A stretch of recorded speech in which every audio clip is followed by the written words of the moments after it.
મિત્રો good morning. આપણે લાસ્ટમાં નિશ્ચયક ચેપ્ટરમાં થિયરી કમ્પ્લીટ કરેલી છે। કઈ થિયરી છે તો કે જે શ્રેણિક આપે વ્યસ્ત શ્રેણિકની મદદથી આપણે શ્રેણિક પદ્ધતિની મદદથી વ્યસ્ત શ્રેણિકની મદદથી જે સુરેખ સમીકરણ છે એના ઉકેલ મેળવી શકાય કે નહીં એના બાબતે આપણે થિયરી મેળવેલી છે અને ચકાસવા માટેની પણ થિયરી એ હતી બરાબર। ચલો એ થિયરી શું કહેવા માંગે છે થોડુંક એક રિવાઇઝ કરી જઈએ। ચલો એમાં એમ કીધું છે કે જો શ્રેણિક એનો નિશ્ચયક ઇક્વલ ટુ કે નોટ ઇક્વલ ટુ મળે એના માટે બે વિકલ્પ છે। જો નોટ ઇક્વલ ટુ 0 મળે તો કંઈ પ્રશ્ન નથી કે વ્યસ્ત શ્રેણિકની મદદથી તમે x બરાબર a ઇન્વર્સ ઇન્ટુ બીની મદદથી તમે શ્રેણિક અથવા તો શ્રેણિક પદ્ધતિની મદદથી તમે સમીકરણના ઉકેલ મેળવી શકો છો। પણ જો બીજો વિકલ્પ એવું કહેવા માગે છે કે શ્રેણિક એનો નિશ્ચયક ઇક્વલ ટુ 0 મળે તો શું કરવું, એટલે કે કોઈ એક શ્રેણિક છે એ અસામાન્ય શ્રેણિક હોય તો શું કરવું। તો એના માટેના વળી પાછા બે વિકલ્પ આપણે પડ્યા હતા। પહેલો વિકલ્પ હતું adjoint of a into B not equal to 0 હોય તો હું કહી શકું ફિક્સલી કે આનો ઉકેલ મળતો નથી। પણ adjoint of a into B equal to 0 હોય તો હું કહી ન શકું કે આનો ઉકેલ મળે છે કે નથી મળતો, સુસંગતતા ધરાવે છે કે નથી ધરાવતા એવું હું કહી શકું નહીં। ઓકે, તો આજે આપણે બે પોઈન્ટ શીખાતા એના પરથી મેં સ્વાધ્યાય 4.6ના થોડાક દાખલાઓ તમને હોમવર્કમાં આપેલા છે। ઓકે, અને એક એક્ઝામ્પલ આપણે રહી ગયું છે આજે આપણે જોઈ લઈએ। જે હોમવર્કમાં દાખલા આપેલા છે એ ના થયા હોય તો તમે પૂછી શકો છો। જે હોમવર્કમાં દાખલા આપેલા છે એમાં ખાલી એટલું જ કીધેલું છે કે સંગતતા ચકાસો। સંગતતા ચકાસવી એટલે કે ઉકેલનું અસ્તિત્વ છે કે નહીં, ઉકેલ મળે છે કે નહીં આપણે ચકાસવાનું છે। તો તેના પરથી આપણે ચકાસવું તો કે નિશ્ચયક એ મેળવશું એટલે કે શ્રેણિક એનો નિશ્ચયક મેળવશું। જો ઇક્વલ ટુ 0 મળે તો એના માટે adjoint of a into B મેળવશું। જો એ નોટ ઇક્વલ ટુ 0 મળે તો ઉકેલ મળતો નથી, અને જો ઇક્વલ ટુ 0 મળે તો કહી શકું કે ઉકેલ મળે પણ અને ના પણ મળી શકે। અને જો શ્રેણિક એનો નિશ્ચયક નોટ ઇક્વલ ટુ 0 મળે એનો મિનિંગ કે સામાન્ય શ્રેણિક છે, અને સામાન્ય શ્રેણિક હોય તો એનું વ્યસ્ત શ્રેણિકની મદદથી આપણે એનો ઉકેલ મેળવી શકીએ છીએ, અને એને ઉકેલ એક અને માત્ર એક જ મળે એટલે કે એનો ઉકેલ અનન્ય મળે છે। ઓકે, તો આપણે ચર્ચા લાસ્ટમાં કરી ગયા છીએ અને એના પરથી જ આપણે જે પેકથી 6 દાખલાઓમાં મેં તમને જે હોમવર્કમાં આપ્યા છે એ આપણે સંગતતા ચકાસવાની હતી ચકાસી શકીએ છીએ। ઓકે, ચલો પછી આપણે એક એક્ઝામ્પલ નંબર બાકી રહી ગયું છે 29મું, એ જોઈ લઈએ। ચલો એની રકમ થિયરિકલ વાળી છે એટલે આપણે ટેક્સ્ટબુકમાં વાંચતા જઈએ અને લખતા જઈએ। ઓકે, ચલો શું કીધું એમાં એક્ઝામ્પલ નંબર 29માં એવું કીધેલું છે,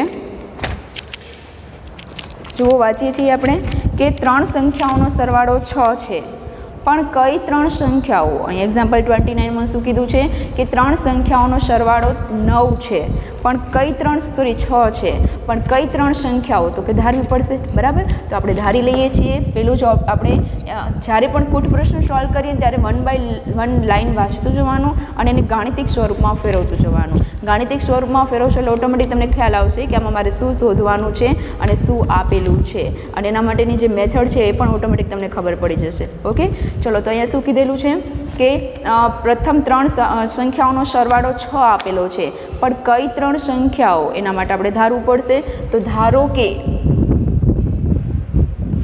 પ્રથમ, દ્વિતીય અને તૃતીય સંખ્યાઓ અનુક્રમે x, y, z છે બરાબર। આ વસ્તુ આપણે ધારી લીધેલી છે। ચલો આગળ વાંચશું। હવે 3 સંખ્યાઓનો સરવાળો 6 છે એટલે આપણે પેલું સમીકરણ મળી ગયું કે x plus y plus z 3 સંખ્યાઓ એટલે પેલી, બીજી અને ત્રીજી 3 સંખ્યાઓનો સરવાળો 6 છે। ચલો પેલું સમીકરણ આપણે પેલી લાઈન પરથી મળી ગયું છે। હવે આગળ વાંચીએ આપણે, જો આપણે ત્રીજી સંખ્યાને 3 વડે ગુણીને તેમાં બીજી સંખ્યા ઉમેરીએ તો આપણને 11 મળે છે। શું કીધું છે? ત્રીજી સંખ્યાને 3 વડે ગુણી, ત્રીજી સંખ્યા છે z આપણી બરાબર છે, તો એને હું 3 વડે ગુણું અને બીજી સંખ્યામાં ઉમેરું, બીજી સંખ્યા એટલે આપણું y થશે। શું કીધું? ત્રીજી સંખ્યાને 3 વડે ગુણી તેમાં બીજી સંખ્યાને આપણે ઉમેરીએ એટલે કે y ને ઉમેરીએ તો આપણે 11 મળે છે। એટલે આપણે શું કરશું અહીંયા ઇક્વલ ટુ 11। અહીંયા x ચલ આપેલો નથી, જો x ચલ આપેલો ના હોય તો આપણે 0x લખી શકીએ બરાબર છે, કારણ કે કોઈ પણ ચલની ઇન્ટુમાં 0 હોય એટલે આખું પદ 0 થઈ જશે। ઓકે, ચલો તો આપણે 0x ચલ આપેલું નહોતું એટલે 0x લખી નાખ્યું છે। હવે આગળ વાંચીએ છીએ, ત્રીજી સંખ્યાનો સરવાળો કરતાં 11 મળે છે, અને પછી શું આપ્યું છે પ્રથમ અને ત્રીજી સંખ્યાનો સરવાળો। પ્રથમ અને ત્રીજી, પ્રથમ છે x અને ત્રીજી છે z, એનો સરવાળો કરતાં આપણને બીજી સંખ્યાના બમણા મળે છે. તો બીજી સંખ્યા છે y, એના બમણા કરીએ ત્યારે આપણે પહેલી અને ત્રીજી સંખ્યાનો સરવાળો મળે છે. બરાબર, તો આપણે એનાથી ત્રીજું સમીકરણ મળી ગયું. તો શું કીધું, તો આ માહિતીને બેઝિક સ્વરૂપમાં દર્શાવો. આ એનું બેઝિક સ્વરૂપ છે, એટલે કે ગાણિતિક સ્વરૂપ છે. બરાબર, જે આપણે દર્શાવી દીધી છે. અને પછી શું છે, તો કે શ્રેણિક પદ્ધતિનો ઉપયોગ કરી તે સંખ્યાઓ શોધો. શું કરવાનું છે, શ્રેણિક પદ્ધતિનો ઉપયોગ કરી તે સંખ્યા એટલે કઈ, XYZ શોધો. હવે XYZ શોધવાનો છે એનો મિનિંગ થાય આપણે ઉકેલ શોધવાનો છે. આપણે જે શબ્દ સ્વરૂપે આપેલું હતું એને આપણે બેઝિક સ્વરૂપમાં અથવા ગાણિતિક સ્વરૂપમાં મેં દર્શાવી દીધું છે. હવે આની મદદથી આપણે એ જે ત્રણ સંખ્યાઓ છે XYZ એ શોધવાનું છે. કેવી રીતે શોધશું, તો કે આપણા સુરેખ સમીકરણ છે. સુરેખ સમીકરણનો ઉકેલ આપણે શ્રેણિકની મદદથી શોધવાનું છે, શ્રેણિક પદ્ધતિથી શોધવાનું છે, વ્યસ્ત શ્રેણિકની મદદથી શોધવાનું છે. તો કેવી રીતે શોધશું, આપણે ખબર છે x બરાબર A inverse B. A inverse કેવી રીતે શોધશું, 1/mod A adjoint of A. તો સૌથી પહેલાં આપણે શું શોધશું, મોડ A. પણ એની પહેલાં પણ આપણે શું દર્શાવશું, આ જે આપેલા છે તમને એને 2y ને પહેલાં તો હું આ સાઈડ લઈ આવું એટલે માઇનસ થઈ જાય, ઇઝ ઇક્વલ ટુ 0 થઈ ગયા. ઓકે, એટલે આપણે ત્રણ સ્વરૂપ, ત્રણ સમીકરણ મળી ગયા છે. હવે આપણે એને શ્રેણિકમાં ફેરવશું, એટલે આપણે એને કયા સ્વરૂપમાં ફેરવશું, એ x is equal two b સ્વરૂપે લેતા. ચલો એ સ્વરૂપે લેશું એટલે આપણે પહેલાં શ્રેણિક A મેળવશું. શ્રેણિક A શું મળશે, XYZના સહગુણકો છે, આપણા શ્રેણિકના ઘટકો છે. ઓકે, ચલો તો XYZનો પહેલાંનો સહગુણક શું છે, 1 1 1. પછી બીજા સમીકરણમાં 0 1 3 0 1 3. ત્રીજા સમીકરણમાં 1 -2 1. પહેલાં Xનો ઘટક, પછી Yનો ઘટક અને પછી Zનો ઘટક. તો આપણે A મળી ગયું છે, એના પરથી હવે આપણે X મેળવશું. X એટલે જેટલા ચલ આપેલા હોય એટલા. કેટલા આપેલા છે આપણે, X Y Z, ત્રણ ચલ આપેલા છે. ચલો એના પરથી આપણે પછી B મેળવશું. Bમાં એટલે કે અચળ પદ, ચલ સિવાયના જે પણ અચળ પદ છે બરાબરની પેલી સાઈડ લઈ અને પછી આપણે એને B શ્રેણિકમાં લખશું. ચલો 6 11 અને 0, 6 11 અને 0 આપણા B શ્રેણિકના પદ મળી ગયા. હવે તો કે સૌથી પહેલાં આપણે શ્રેણિક Aનો નિશ્ચાયક મેળવશું. તો શ્રેણિક A આપણી પાસે છે, તો એનો નિશ્ચયક મેળવવું હોય તો હું પહેલાં પ્રથમ સ્તંભ દ્વારા વિસ્તરણ કરીશ. તો પ્રથમ સ્તંભનું વિસ્તરણ છે એના ઘટકો છે 1 0 1. તો 1 ઘટક આગળ પ્લસ લખીશ અને એ જે હાર અને સ્તંભ છે એને છોડી દઈશ. તો બાકીના 4નો ક્રોસ ગુણાકાર. તો 1 1 1 માઇનસ 3 દૂની 6 પણ કેવા -6 અને માઇનસ માઇનસ +6. ચલો બીજા ઘટકનું વિસ્તરણ કરું છું. પહેલાં પ્લસ નિશાની, હવે માઇનસ નિશાની. તો -0 અને 0ના ગુણાંકમાં કાંઈ પણ હોય એ 0 જ થશે. એટલે આપણે 0 લખીએ કે ના લખીએ કાંઈ ફેર પડે નહીં. ચલો ત્રીજો ઘટક છે 1, જેની આગળ હું પ્લસ નિશાની લખીશ અને 1 જે હાર અને સ્તંભમાં છે એને છોડી દો તો બાકીનાનો ક્રોસ ગુણાકાર. 3 1 3 -1 1 1. ચલો આનું સોલ્યુશન કરીએ એટલે આપણે ખબર પડશે કે એ નિશ્ચાયક છે ઇક્વલ ટુ 0 મળે છે કે નોટ ઇક્વલ ટુ. ઓકે, ચલો 1 + 6 એટલે 7, -0 લખીએ કે ના લખીએ કંઈ ફેર પડે નહીં. 3માંથી 1 જશે તો 2 પણ કેવા +2. એટલે આપણે 9 મળ્યા છે નોટ ઇક્વલ ટુ 0. એટલે કે શ્રેણિક Aનો નિશ્ચાયક નોટ ઇક્વલ ટુ 0નો મિનિંગ શું થાય છે, શ્રેણિક A શું લખી શકીએ, શ્રેણિક A સામાન્ય શ્રેણિક છે અને સામાન્ય શ્રેણિક હોવાથી આપણે શું કહી શકીએ, વ્યસ્ત શ્રેણિકનું અસ્તિત્વ છે. વ્યસ્ત શ્રેણિકનું અસ્તિત્વ છે. ચલો વ્યસ્ત શ્રેણિકનું અસ્તિત્વ હોય તો આપણે ક્યારે શેના પરથી મેળવી શકીએ, તો કે એડજોઇન્ટ ઓફ A મેળવી, નિશ્ચાયક A મેળવી અને આપણે A ઇન્વર્સના સૂત્રમાં મૂકી દઈશું કારણ કે A ઇન્વર્સનું અસ્તિત્વ છે. બરાબર, એટલે A ઇન્વર્સમાં હું મૂકી દઈશ એટલે મને સોલ્યુશન મળી જશે. પણ A ઇન્વર્સ માટે શેની જરૂર છે મારે, એડજોઇન્ટ ઓફ Aની એટલે કે સહ અવયવજ શ્રેણિકની. અને સહ અવયવજ શ્રેણિક આપણે મળશે A11 થી. બરાબર, ચલો તો પહેલી હારનો પહેલો ઘટકનો સહ અવયવ, બીજો અને ત્રીજો. તો એના બરાબર આપણે શું લખી શકીએ, તો કે સહ અવયવ શોધવા માટે તમારી પાસે ઉપનિશ્ચાયક હોવું જોઈએ, એ જ ઘટકનો ઉપનિશ્ચાયક હોવો જોઈએ. બરાબર, ચલો આગળ પ્લસ માઇનસ નિશાની કેવી રીતે મૂકશું, તો કે પહેલો બીજો અને ત્રીજો ઘટક, તો અહીંયા પ્લસ માઇનસ પ્લસ. બરાબર, પ્લસ માઇનસ પ્લસ. ચલો પેલું ઉપનિશ્ચાયક શોધું છું M11. M11 મિનિંગ થાય પેલી હાર અને પેલો સ્તંભ છોડી દો તો બાકીનાનો ક્રોસ ગુણાકાર. 1 1 1 માઇનસ 3 दूनी 6 પણ -6 અને માઇનસ માઇનસ +6 એટલે આપણે શું મળશે 7. ચલો પેલો ઘટક મળી ગયો છે માઇનસના માઇનસ M12 એટલે પેલી હાર બીજો સ્તંભ છોડી દઉં તો 0 × 1 એટલે 0 -3 × 3 એટલે 0 -3. ચલો 0 -3 એટલે માઇનસ માઇનસ +3. ઓકે ચલો આપણે પછીનો ઉપનિશ્ચયક મેળવી લઈએ M13. 13 નો મિનિંગ થાય પેલી હાર ત્રીજો સ્તંભ તો બાકી નાનો ક્રોસ ગુણાકાર તો 0 × -2 એટલે 0 1 × 1 એટલે 0 -1. શું મળ્યું આપણે 0 -1 એટલે આન્સર આવશે -1. ચલો પેલી હારના આપણે ઘટકો સહ અવયવ જ મળી ગયા છે. હવે આપણે મેળવશું બીજી હારના સહ અવયવ. બીજી હારના સહ અવયવ એટલે A21 A22 અને A23. ચલો આપણે એના ઉપનિશ્ચયક પહેલાં મેળવશું જેથી આપણે એના સહ અવયવ મેળવી શકીએ છીએ. ચલો કઈ નિશાની કરશું તો કે બીજી હારમાં જોઈ લઈએ. અહીંયા પ્લસ હતું તો અહીંયા શું આવશે માઇનસ પ્લસ માઇનસ તો માઇનસ પ્લસ માઇનસ. ચલો M21 મેળવી લઈએ ઉપનિશ્ચયક માઇનસના માઇનસ ઉપનિશ્ચયક મેળવી લઈએ M21. M21 નો મિનિંગ થાય બીજી હાર પહેલો સ્તંભ તો બાકીના 4 ઘટકનો ક્રોસ ગુણાકાર તો 1 × 1 -2 2 × -1 એટલે -2 અને વચ્ચે માઇનસ નિશાની આવે એટલે 1 × 1 અને માઇનસ અને 2 × -1 એટલે શું થશે -2 તો માઇનસ માઇનસ +2 એટલે આનો આન્સર આવશે -3. ઓકે ચલો પછી આપણે મેળવી લઈએ M22. M22 એટલે બીજી હાર અને બીજો સ્તંભ છોડી દઉં તો 1 × 1 -1 × 1 એટલે 1 -1 એટલે 0. ચલો પછીનો ઘટક છે M23.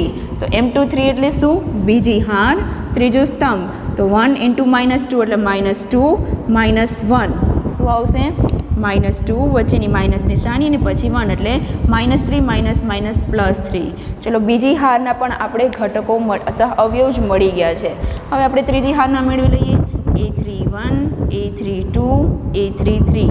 સહ અવયવ મેળવવા માટે એના ઉપનિશ્ચયક હોવા જોઈએ M31 M32 M33.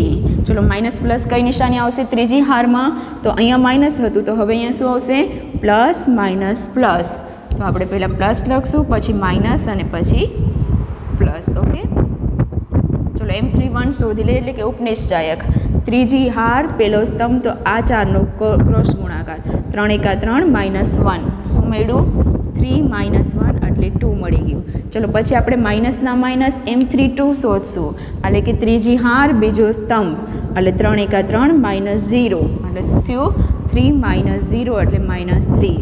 ચલો ત્રીજો ઘટક મેળવી લઈએ ત્રીજો ઉપનિશ્ચયક મેળવી લઈએ M33. M33 એટલે શું ત્રીજી હાર ત્રીજો સ્તંભ એટલે આનો ક્રોસ ગુણાકાર તો 1 × 1 -0 એટલે 1 -0 એટલે આન્સર આવશે 1. ચલો આના પરથી આપણે એડજોઇન્ટ ઓફ મેળવી લઈએ છીએ કે એડજોઇન્ટ ઓફ એ શું મળશે તો કે જે સહ અવયવ મળ્યા છે આ પેલી હારના સહ અવયવ છે જેને આપણે સ્તંભમાં લખી નાખશું બરાબર કારણ કે પરિવર્ત કરવું પડે એમ છે. જ્યારે સહ અવયવ કેવી રીતે મળે તો કે એના સહ અવયવ શોધી એનું પરિવર્ત કરશો એટલે તમને સહ અવયવ મળી જશે બરાબર. ચલો તો 7 3 -1 સ્તંભ હાર છે જેને આપણે સ્તંભમાં ફેરવી નાખું પછી તો -3 0 3 એને પણ આપણે બીજા સ્તંભમાં ફેરવી નાખશું અને ત્રીજી હાર છે 2 -3 એને પણ આપણે સ્તંભમાં ફેરવી નાખશું. ઓકે તો આપણે એડજોઇન્ટ ઓફ એ મળી ગયો છે. હવે શું કરશું તો કે આપણે એ ઇન્વર્સ મેળવીએ તો એ ઇન્વર્સનું સૂત્ર શું છે 1/mod A adjoint of A 1/mod A. Mod A શું મળી ગયેલું છે આપણે 9 મળેલા છે તો 9 ના 9 અને એડજોઇન્ટ ઓફ એ શું છે આપણી પાસે 7 -3 2 7 -3 2 3 0 -3 અને -1 3 1.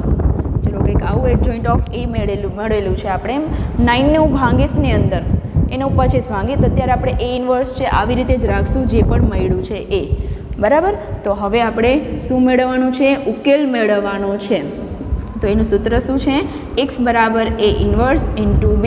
તો xના x એ શું આપેલું છે એ આપેલું છે 1/9 અને a 7 -3 2 3 0 -3 -1 3 1 ઇન્ટુ b. b શું છે આપણી પાસે આપણે સૌથી પહેલાં શોધી લીધેલું છે 6 11 0.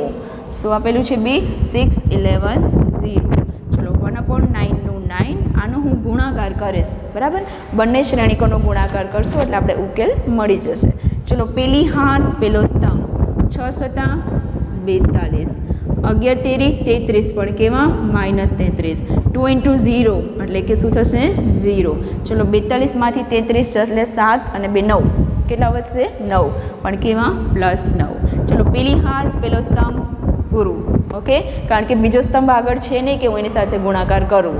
તો હવે બીજી હારનો વારો. બીજી હાર બીજો સ્તંભ 6 તેરી 18, 0 × 11 એટલે 0 અને -3 × 0 એટલે 0 એટલે ભાઈ આપણે બીજો ઘટક મેળવ્યો છે 18 +18. ઓકે, ચલો ત્રીજી હાર પેલો સ્તંભ 1 × 6 એટલે -6, 3 × 11 એટલે 33 +33 અને 1 × 0 એટલે 0. 33માંથી 6 જશે તો કેટલા વધશે 3 ને બીજા 3 એટલે 27. કેટલા વધશે આપણે 27 પણ કેવા +27. ચલો x બરાબર શું લખી શકીએ આપણે x y z અને 1/9 છે ને અંદર જવા દઉં છું, ગુણું છું શ્રેણિકમાં. તો 1/9 9 સાથે ગુણાશે તો 9 9 કેન્સલ 1, 1/9 18 સાથે ગુણાશે એટલે 9 દૂની 18 એટલે અહીંયા કેટલા મળશે 2 અને 1/9 27 સાથે ગુણાશે એટલે 9 તેરી 27 એટલે અહીંયા મળશે 3. તો આપણે એક્સ વાય ઝેડની કિંમત મળી ગઈ છે અને એક્સ વાય ઝેડ છે શું આપણે જે સંખ્યાઓ ધારી છે પ્રથમ દ્વિતીય અને તૃતીય સંખ્યાઓ એ છે. તો અહીંયા શું લખીશ અહીં પ્રથમ દ્વિતીય અને તૃતીય સંખ્યાઓ અનુક્રમે કઈ છે 1 2 અને 3 છે, બરાબર. આપણે પ્રથમ દ્વિતીય અને તૃતીય સંખ્યાઓ જે ધારી છે એક્સ વાય ઝેડ એની કિંમત આપણે મળી ગઈ છે x બરાબર 1, y બરાબર 2 અને z બરાબર 3. કેમ મેં એક્સ વાય ઝેડની કિંમત એ લીધી કારણ કે ઇક્વલ ટુ નિશાની હોવાથી બંને શ્રેણિકો સમાન છે અને સમાન શ્રેણિક હોવાથી એના ઘટકો પણ સમાન થશે એટલે એના બરાબર હું x બરાબર 1 લખી શકું, y બરાબર 2 અને z બરાબર 3 લખી શકું છું. ઓકે, તો આ રીતે કોઈ પણ કૂટ પ્રશ્ન આપેલો હોય.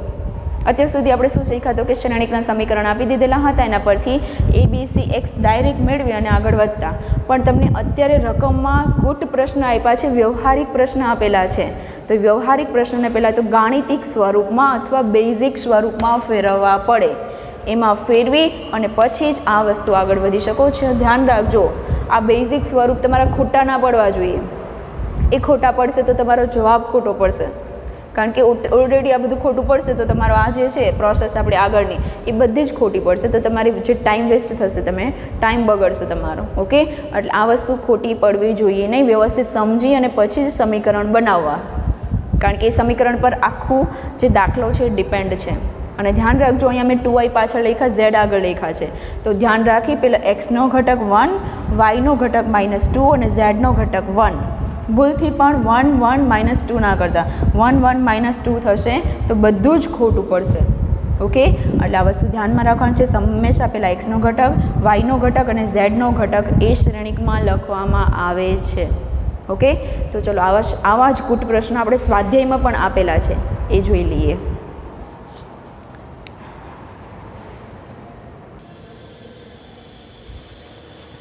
ચલો આપણે જે કૂટ પ્રશ્ન ભણ્યા છે એક્ઝામ્પલનો એવો જ કૂટ પ્રશ્ન એક સ્વાધ્યાયનો દાખલો પણ છે. સ્વાધ્યાય 4.6માં 16મો દાખલો આપેલો છે. ચલો આપણે એ રકમ વાંચતા જઈએ અને એની ડેટા લખતા જઈએ. ઓકે, ચલો 16મા દાખલામાં જુઓ શું કીધું છે. 4 કિલોગ્રામ ડુંગળી, 3 કિલોગ્રામ ઘઉં અને 2 કિલોગ્રામ ચોખાની કિંમત 60 છે. પહેલાં તો આપણે 1 કિલોગ્રામ આ ત્રણેય વસ્તુ ડુંગળી, ઘઉં અને ચોખા ત્રણેયની 1 કિલોગ્રામની જે કિંમત છે એ ધારી લેવી પડશે કે 1 કિલોગ્રામ ડુંગળીની કિંમત આટલી છે તો 4 કિલોગ્રામની કેટલી થશે, બરાબર. એના માટે મારે ડુંગળી, ઘઉં અને ચોખા ત્રણેયની કિંમતો ધારવી પડશે. એટલે હું ધારી લઉં છું પહેલાં કે ધારો કે 1 કિલોગ્રામ ડુંગળી, 1 કિલોગ્રામ ઘઉં અને 1 કિલોગ્રામ ચોખાની કિંમત કેટલી છે. XYZ કોઈ પણ ચલ ધારી શકો છો, ABC XYZ ગમે તે ધારી શકો પણ બને ત્યાં સુધી XYZ ધારું કારણ કે આપણે એને ચલ તરીકે ઓળખીએ છીએ. ઓકે, તો એની અનુક્રમે લખવું પડશે કારણ કે ત્રણેયને જોડે ધારીએ છીએ. એટલે 1 કિલોગ્રામ ડુંગળી, 1 કિલોગ્રામ ઘઉં અને 1 કિલોગ્રામ ચોખાની કિંમત અનુક્રમે x, y અને z છે. ચલો આપણે એ ધારી લીધેલું છે. હવે આપણે રકમ વાંચીએ અને આપણે એને બેઝિક સ્વરૂપ એટલે કે ગાણિતિક સ્વરૂપમાં ફેરવીએ. ચલો શું કીધું છે પછી? 4 કિલોગ્રામ ડુંગળી. તો જો 1 કિલોગ્રામ ડુંગળીની કિંમત x છે તો 4 ત્રિરાશી મૂકવાની છે. જુઓ કે 1 ડુંગળીની કિંમત 1 કિલોગ્રામ ડુંગળીની કિંમત x છે તો 4 કિલોગ્રામ ડુંગળીની કિંમત કેટલી થશે? 4x. બરાબર. એટલે આપણે રકમમાં શું કીધું? તો 4 કિલોગ્રામ એટલે આપણે 4x લખશું. પછી 3 કિલોગ્રામ ઘઉં, તો 1 કિલોગ્રામ ઘઉંની કિંમત y છે તો 3 કિલોગ્રામ ઘઉંની કિંમત કેટલી થશે? તો આપણે મળ્યું 3y. ઓકે, એટલે એની કિંમત 3 ગુણા 3 વડે ગુણી નાખશો એટલે તમને મળી જશે. પછી તો કે 2 કિલોગ્રામ ચોખા, તો 1 કિલોગ્રામ ચોખાની કિંમત z છે તો 2 કિલોગ્રામ ચોખાની કિંમત કેટલી થશે? એટલે 2z. ચલો એની કિંમતનો સરવાળો 60 છે. એટલે આ બધાની કિંમત ડુંગળી, ઘઉં અને ચોખાની કિંમતનો સરવાળો કરશો એટલે તમને 60 મળશે. એવું એ રકમમાં કીધેલું છે. બરાબર. ધ્યાન રાખજો, આ 4x, 3y અને 2z કેવી રીતે આવ્યા એ તમને સમજાવવું જોઈએ. એ ગુણાકાર કરવાથી, ત્રિરાશી મૂકવાથી આવ્યા છે. કે હું એમ કહું કે એક પેનની કિંમત 2 રૂપિયા છે તો 5 પેનની કિંમત કેટલી? તો 5 ગુણ્યા 2 કરવા પડે એટલે કે 5 દૂની 10. એવી જ રીતે સેમ અહીંયા છે કે 1 કિલોગ્રામ ડુંગળીની કિંમત x છે તો 4 કિલોગ્રામ ડુંગળીની કિંમત કેટલી? તો 4 વડે x ને ગુણવું પડે. એવી જ રીતે બધાનું ડુંગળી, ચોખા અને ઘઉંનું કરી અને એનો સરવાળો કેટલો આપ્યો છે? 60 આપ્યો છે. ઓકે, ચલો હવે આગળ રકમ વાંચીએ. શું કહેવા માગે છે? 2 કિલોગ્રામ ડુંગળી તો શું આવશે? 2x. પછી 4 કિલોગ્રામ ઘઉં તો 4y પ્લસ 6 કિલોગ્રામ ચોખા એટલે 6z. એની કિંમતનો સરવાળો કેટલો આપ્યો છે? તો કે 90 આપેલો છે. બરાબર. એની ટોટલ કિંમતનો સરવાળો થાય છે 90. ચલો પછી હજુ આગળ આપ્યું છે 6 કિલોગ્રામ ડુંગળી એટલે 6x પ્લસ 2 કિલોગ્રામ ઘઉં એટલે 2y પ્લસ 3 કિલોગ્રામ ચોખા એટલે 3z ઇઝ ઇક્વલ ટુ એનો સરવાળો આપ્યો છે. એની કિંમત આપેલી છે 70 રૂપિયા. ઓકે, તો શ્રેણિકની રીતે દરેક વસ્તુની પ્રતિ કિગ્રા ભાવ શોધો. શ્રેણિકની મદદથી દરેક વસ્તુ એટલે કે ડુંગળી, ઘઉં અને ચોખાની આપણે પ્રતિ કિલોગ્રામ ભાવ શોધવાનો છે. અને જે આપણે ધારી લીધેલું છે કે પ્રતિ કિલોગ્રામ એનો ભાવ, એની કિંમત XYZ છે. એટલે મારે અહીંયા શોધવાનું શું છે? XYZ.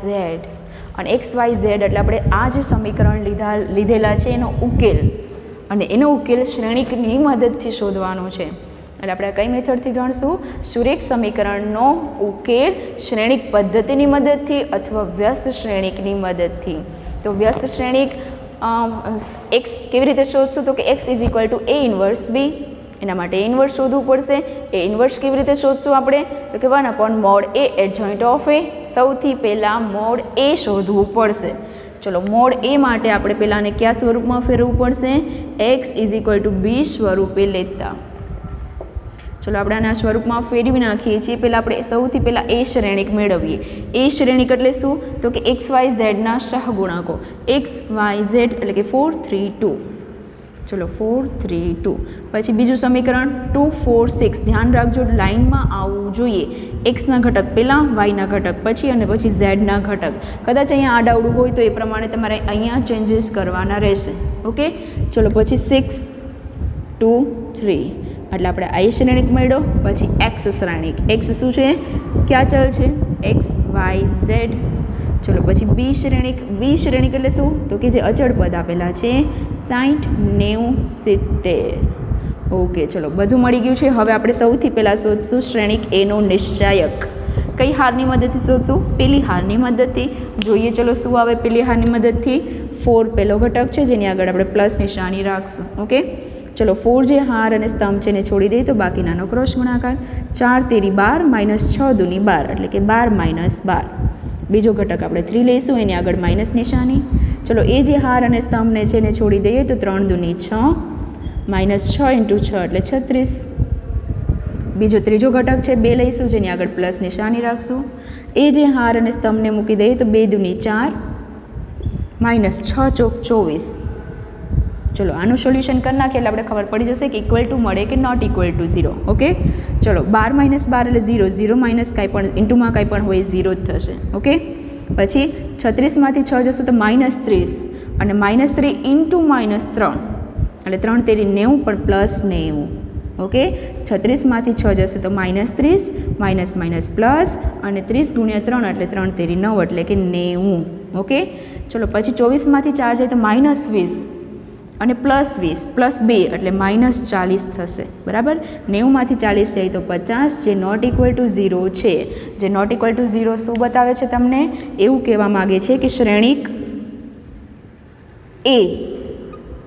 એ અસામાન્ય નોટ ઇક્વલ ટુ 0 એટલે શું? સામાન્ય શ્રેણિક છે. ચલો સામાન્ય શ્રેણિક હોવાથી આપણે શું કહી શકીએ? વ્યસ્ત શ્રેણિકનું અસ્તિત્વ છે. વ્યસ્ત શ્રેણિકનું અસ્તિત્વ છે એટલે કે આપણે ઉકેલ અનન્ય એટલે કે એક અને માત્ર એક ઉકેલ મળશે. ઓકે, ચલો આપણે આ ડિસાઇડ થઈ ગયું છે એટલે કે શ્રેણિક એનો નિશ્ચયક આપણે મળી ગયો છે 50. હવે આપણે શું શોધશું? તો કે સહ અવયવ જ મેળવીશું. બરાબર, સહ અવયવ એટલે શું? a11 a12 a13.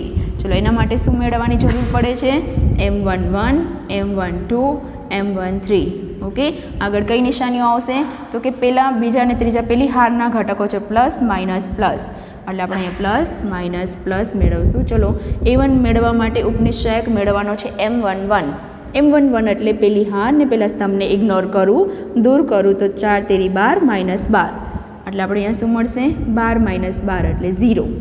ચલો માઇનસના માઇનસ હવે આપણે મેળવશું m12 એટલે પેલી હાર અને બીજો સ્તંભ એટલે 3 દૂની 6 -36. શું થશે? 6 - 36 તો 6 - 36 એટલે -30 માઇનસ માઇનસ પ્લસ 30. ઓકે, ચલો હવે મેળવશું આપણે m13. m13 એટલે શું? પેલી હાર ત્રીજો સ્તંભ દૂર કરીએ તો 2 દૂની 4 -6 × 24 તો 4 - 24 4 - 24 એટલે મળશે -20. ચલો આ પેલી હારના 3 સહ અવયવ મળી ગયા છે.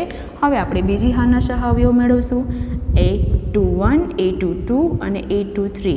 એના માટે આપણે પહેલાં ઉપનિશ્ચયક મેળવવા પડશે m21 m22 અને m23. એના માટે સૌથી પહેલાં આપણે નિશાની ડિસાઇડ કરીએ છીએ. બીજી હારની નિશાની ડિસાઇડ કરવાની છે તો આ પ્લસ હતું તો માઇનસ પ્લસ માઇનસ શું આવશે? Minus plus minus. ચલો આપણે માઇનસના માઇનસ m21 મેળવીએ છીએ. m21 એટલે બીજી હાર પહેલો સ્તંભ તો 3 તેરી 9 -4 કેટલા આવશે? 9 - 4 એટલે 5 અને આગળ માઇનસ છે તેથી -5. ચલો હવે આપણે m22 મેળવશું એટલે બીજી હાર બીજો સ્તંભ તો 4 તેરી 12 અને 6 દૂની 12 એટલે 12 - 12 12 - 12 એટલે 0. ચલો માઇનસના માઇનસ m23 એટલે બીજી હાર ત્રીજો સ્તંભ તો 4 દૂની 8 અને 6 તેરી 18 4 દૂની 8 અને 6 તેરી 18 એટલે કે 8 - 18 8 - 18 એટલે -10 અને માઇનસ માઇનસ પ્લસ 10. ઓકે, ચલો આ બીજી હારના આપણે સહ અવયવ મળી ગયા છે. હવે આપણે ત્રીજી હારના સહ અવયવ મેળવીએ એટલે m31 a32 અને a33 is equal two m31 m32 અને m33. એની આગળ કઈ નિશાની આવશે એ આપણે ડિસાઇડ કરી લઈએ. ત્રીજી હારની નિશાની ડિસાઇડ કરવાની છે તો અહીંયા પ્લસ હતું અહીંયા માઇનસ તો અહીંયા શું આવશે? Plus plus minus plus. કઈ નિશાની આવશે આગળ? Plus minus plus. ચલો આપણે એના ઉપનિશ્ચયક શોધી નાખીએ. m31 એટલે કે ત્રીજી હાર અને પેલો સ્તંભ તો 6 તેરી 18 -8 4 દૂની 8 એટલે કે 18 - 8 એટલે 10 મળશે. ઓકે, પછી આપણે માઇનસના માઇનસ m32 એટલે કે ત્રીજી હાર બીજો સ્તંભ એટલે 6 × 24 -4 કેટલા થશે? 24 - 4 એટલે -20 પ્લસ 20 હતું ને આગળ માઇનસના માઇનસ. ઓકે, ચલો પછી આપણે મેળવશું m33 એટલે કે ત્રીજી હાર ત્રીજો સ્તંભ તો ચોકે ચોકે 16 -3 દૂની 6 એટલે 16 - 6 એટલે આપણે મળ્યા 10. ચલો આપણે 9 ઘટકના સહ અવયવ મળી ગયા છે તેથી આપણે લખશું adjoint of A. Adjoint of A કેટલા મળશે આપણે? તો કે આપણે જે પેલી હારના 3 સહ અવયવ મળ્યા છે એને આપણે પરિવર્ત કરશું, સ્તંભમાં ફેરવી નાખશું. 0 30 -20 0 30 -20. ચલો બીજી હારના જે 3 ઘટક મળ્યા છે એને આપણે સ્તંભમાં પરિવર્ત કરી નાખશું -5 0 10. ચલો હવે તો કે ત્રીજી હારના જે ઘટકો છે એને આપણે સ્તંભમાં ફેરવી નાખશું 10 -20 અને 10. ચલો આપણે એડજોઇન્ટ ઓફ એ મળી ગયો છે. હવે આપણે એને સૂત્રમાં મૂકશું. કયા સૂત્રમાં મૂકશું? એ ઇન્વર્સના સૂત્રમાં. તો A inverse is equal to 1/mod A adjoint of A. ચલો 1/mod એ. મોડ એ એટલે શું મળ્યું છે આપણે? 50 મળ્યા છે, તો આપણે એને 50 છેદમાં લખશું. અને એડજોઇન્ટ ઓફ એ શું મળ્યું છે આપણે? 0 30 20. 0 30 -20 -5 0 10. -5 0 10. પછી 10 -20 10. 10 -20 10. ચલો આપણે એ ઇન્વર્સ મળી ગયું છે. હવે તો કે એ ઇન્વર્સની મદદથી તો આપણે ઉકેલ શોધવાનો છે અને એ ઉકેલનું સૂત્ર શું છે? x બરાબર એ ઇન્વર્સ બી. એક્સના એક્સ એ ઇન્વર્સ શું છે? એ ઇન્વર્સ છે 1/15 0 30 -20 -5 0 10 અને 10 -20 10. અને બી શું આપેલું છે આપણે? બી આપેલું છે 60 90 70. ઓકે, જે આપેલું છે એ લખી નાખીએ 60 90 70. ચલો આપણે હવે શું કરશું એક્સ માટે? તો કે પેલા બે શ્રેણિકનો ગુણાકાર કરીશ ને પછી આ સંખ્યાને હું અંદર ગુણીશ. ઓકે, ચલો આપણે ગુણાકાર કરી નાખીએ. પહેલાં અંદર શ્રેણિકનો પેલી હાર પેલો સ્તંભ 0 × 60 0 -5 × 90 એટલે 9 × 50 45 એટલે -450 અને 10 × 70 એટલે 700. તો 700માંથી આપણે 450 કાઢવાના છે. 700માંથી 400 જશે તો 300 અને 300માંથી 50 જશે 250. કેટલા મળ્યા? 250. ઓકે, ચલો આ પેલી હાર અને પેલો સ્તંભ લીધું છે. હવે બીજી હાર બીજો સ્તંભ 30 × 60 એટલે 1800. કેટલા મળશે? 30 × 60 એટલે 6 તેરી 18 અને પાછળ 2 મીંડા. ચલો 0 × 90 0 20 × 70 એટલે 7 દૂની 14 એટલે કે 1400. પણ કેવા? માઇનસ. 1800માંથી 1400 જશે તો કેટલા વધશે? 400. ચલો બીજો ઘટક પણ આપણે મળી ગયો છે ગુણાકાર કરવાથી. હવે ત્રીજી હાર પેલો સ્તંભ એટલે કે -20 × 60 એટલે -1200 અને 10 × 90 એટલે 900 +900 અને 10 × 70 એટલે +700. તો 900 + 700 એટલે 1600 અને 1600માંથી 200 જાય +1600માંથી -200 કરીએ એટલે આપણે વધશે 400. 1600માંથી 200 જશે એટલે 400. ચલો એક્સ એટલે શું? x y z. આ 1/15 ને અંદર ગુણું છું એટલે 0 0 કેન્સલ, પછી 25 એટલે કેટલા મળશે? 5 મળશે. 15 ને અંદર ગુણું તો 0 0 કેન્સલ, 5 × 5 એટલે 25 એટલે 5 મળ્યા. ચલો 50 ને અહીંયા અંદર ગુણું છું 0 0 કેન્સલ, 50 વડે ભાંગીએ છીએ ટૂંકમાં 1/50 હોવાથી. ઓકે, ચલો તો 0 0 કેન્સલ, 5 × 8 = 40 એટલે પેલું 8 મળ્યું છે. 50 ને અહીંયા ભાંગું તો 0 0 કેન્સલ, 5 × 8 = 40 એટલે એનું પણ 8 મળ્યું છે. ચલો આપણે બંને શ્રેણિક સમાન હોવાથી એના ઘટકોને સરખાવી શકીએ છીએ. એટલે x બરાબર 5 મળ્યું, y બરાબર 8 મળ્યું, z બરાબર 8 મળ્યું. પણ આ XYZ છે શું? તો કે આ XYZ છે તમારું ડુંગળી, ઘઉં અને ચોખાની 1 કિલોની કિંમત છે, ભાવ છે. તો અહીં આપણે શું લખશું? અહીં 1 કિલો ડુંગળી, 1 કિલો ઘઉં અને 1 કિલો ચોખાની કિંમત અથવા એનો ભાવ અનુક્રમે શું આપેલું છે?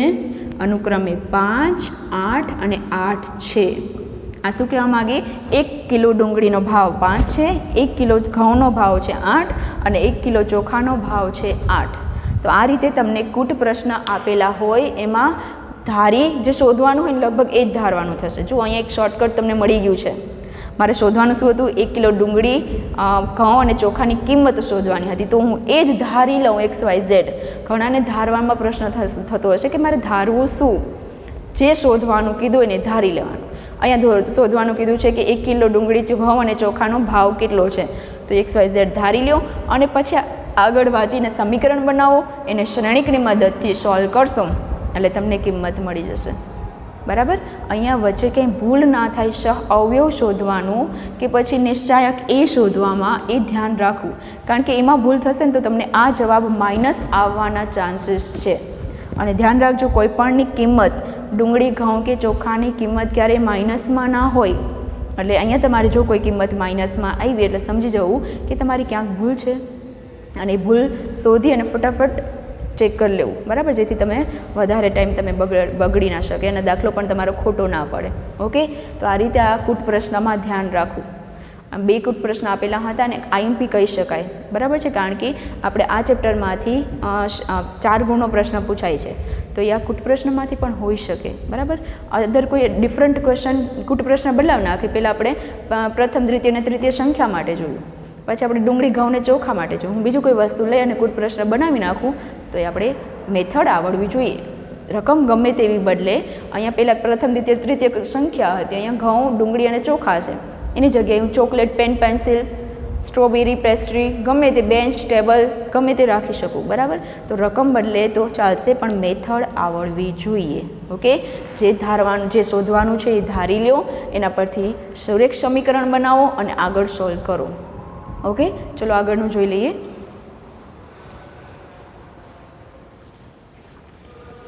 ચલો આગળનું અત્યારે પૂરું નહીં થાય, આપણે પછીના જે સુરેખ સમીકરણના ઉકેલ મેળવવાના છે એ આપણે કાલે જોઈશું. ઓકે, એના માટેના થોડાક હોમવર્કમાં પણ આપીશ, પણ એ કાલે. આજે તમારે કૂટ પ્રશ્ન આ જે 2 કરાવ્યા મેં એ સોલ્વ કરીને એને રિલેટેડ તમારી પાસે જે મટીરિયલ છે એમાં પણ ઘણા બધા કૂટ પ્રશ્ન આપેલા હશે, એ સોલ્વ કરવાના છે. ના થાય તો મને કહેવાનું છે. Okay, thank you.